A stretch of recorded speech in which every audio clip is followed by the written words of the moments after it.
সেই শাহবাগকে খারিজ করে দিয়ে বাংলাদেশে 24 হয়েছে। যতদিন আমরা বেঁচে আছি এখানে আর কোনো শাহবাগ হবে না। লাল জুলাইয়ের এই অভ্যুত্থানের পর শাহবাগ বলতে আর কিছু বাংলাদেশে থাকতে পারবে না। তারা হচ্ছে ঘুড়ি উড়াচ্ছে বাংলার আকাশে এবং সেই ঘুড়ির নাড়াই রয়েছে দিল্লিতে। গোলামি না আজাদি, গোলামি না ইনকিলাব। এই ধর্ষণের বিরুদ্ধে যখন আমাদের বোন আসিয়া যখন আহত হয়, যখন ধর্ষণের শিকার হয়, এই বাংলাদেশের আপামর জনসাধারণ কিন্তু রাস্তায় নেমে এসে প্রতিবাদ জানিয়েছে এবং আন্দোলন করেছে। তার প্রেক্ষিতে ইন্টারিম সরকার সে কিন্তু পদক্ষেপ নিয়েছে। তারপরেও এই বাংলাদেশের সরকার যখন এর বিরুদ্ধে যখন পদক্ষেপ দিল, তারপরেও যারা এসে এই ধর্ষণকে ইস্যু করে, যারা শাহবাগ কায়েম করেছে, যারা এই শাহবাগে দাঁড়িয়ে বিচার না চেয়ে ফাঁসি চেয়েছে, যারা শত শত আলেমকে দাড়ি টুপি মানে জঙ্গি বলা লেজিটিমেট করেছে, যারা দিনের পর দিন আয়নাঘরকে লেজিটিমেসি দিয়েছে, যারা দিনের পর দিন মানুষকে গুম খুন হত্যা করার যারা লেজিটিমেসি দিয়েছে, তাদেরকে মাঠে নামিয়ে কারা খেলতে চায়। আমরা বিচার চাই এবং এই প্রশ্নের আমরা উত্তর চাই যে তাদেরকে কারা মাঠে নামিয়ে বাংলাদেশের পরিস্থিতি আরো স্থিতিশীল করার চেষ্টা করছে। আপনারা হয়তো দেখে থাকবেন বাংলাদেশের যেসব পত্রিকা সারা জীবন ফিল্ম করে আসে যে ছাত্রদের সাথে পুলিশের সংঘর্ষ, তারা গতকালকে নিউজ করেছে ছাত্রদের উপর পুলিশের লাঠিচার্জ। আপনারা সারা জীবন দেখে আসবেন যখনই কোনো একটা যৌক্তিক দাবি নিয়ে ছাত্ররা নামে সেখানে ফ্রেমিং করা হয় মুখোমুখি সংঘর্ষে পুলিশ এবং ছাত্র জনতা। সেখানে কালকে এই ধরনের ফ্রেমিং কারা করায় এবং কেন করায় তা আমরা জানি। এবং এই যে আপনাদের নতুন করে আরেকবার শাহবাগ কায়েম করতে চাওয়ার চেষ্টা, সেই চেষ্টা এই লাল জুলাইয়ের পরবর্তী বাংলাদেশে হবে না। সেই শাহবাগকে খারিজ করে দিয়ে বাংলাদেশে 24 হয়েছে, বাংলাদেশে বিজয় এসেছে। এই 24 পরবর্তী ইনসাফের বাংলাদেশে যতদিন আমরা বেঁচে আছি এখানে আর কোনো শাহবাগ হবে না, বিচারহীনতায় কোনো ফাঁসি হবে না, হবে না, হবে না। আমরা দেখতে পাচ্ছি শাহবাগের কসাই লাকি আক্তার, যার এখন জেলে থাকার কথা, সে এখন প্রকাশ্যে এসে মিছিল করে। সে আমাদেরকে মততন্ত্রের বাণী শোনায়, অথচ বিচারহীনতার এই প্রবণতা শুরু হয়েছে শাহবাগ থেকে।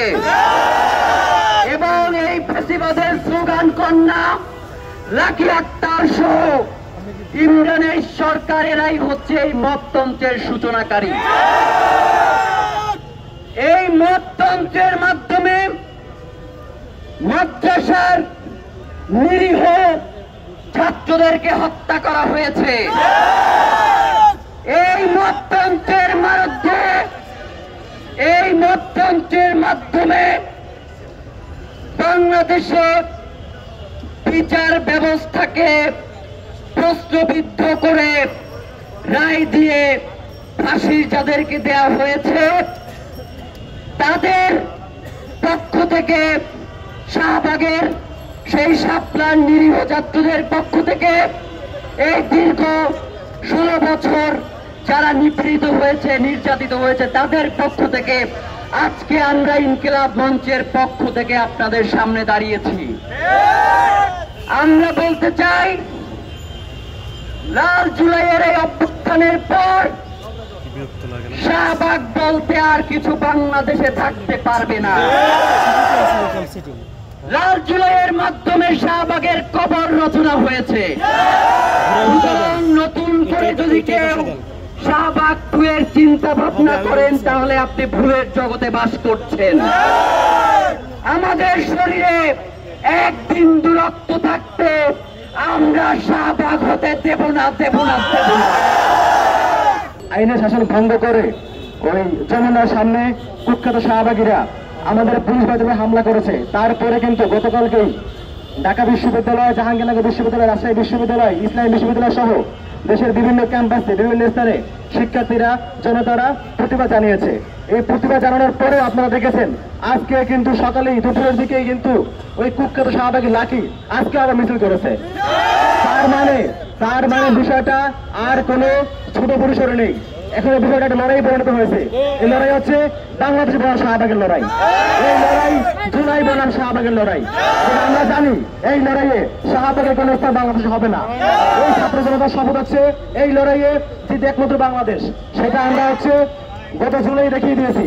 যারাই আমাদের সম্মুখে ফেসিবাদ নিয়ে হাজির হয়েছে, যারা আমাদের সম্মুখে ফেসিবাদের বয়ান কি শক্তিশালী করতে এসেছে, তাদের ঠিকানা আমরা বাংলাদেশে রাখি নাই। তাদের ঠিকানা হচ্ছে দিল্লিতে।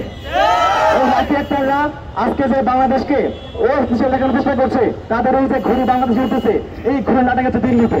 তারা হচ্ছে ঘুরি উড়াচ্ছে বাংলার আকাশে এবং সেই ঘুরির নাটাই রয়েছে দিল্লিতে। এবং এই বাংলাদেশে 24 পরবর্তী বাংলাদেশে ইন্ডিয়ার হাতে নাটাইছে কোনো ঘুরি বাংলার আকাশে হতে পারে না। আমরা আজকের এই সমাবেশ থেকে অতি দ্রুত ওই স্বাভাবিক কুখ্যাত লাকি আক্তার সহ যারা গণতন্ত্রের মঞ্চ তৈরি করে বাংলাদেশে বিধানসভা সমিতি তৈরি করেছে, যারা মত রাষ্ট্রের সূচনা তৈরি করেছে, ওই সমস্ত কুলাঙ্গারদেরকে বিচারের আওতায় আমরা দাবি জানাচ্ছি। ধন্যবাদ সবাইকে।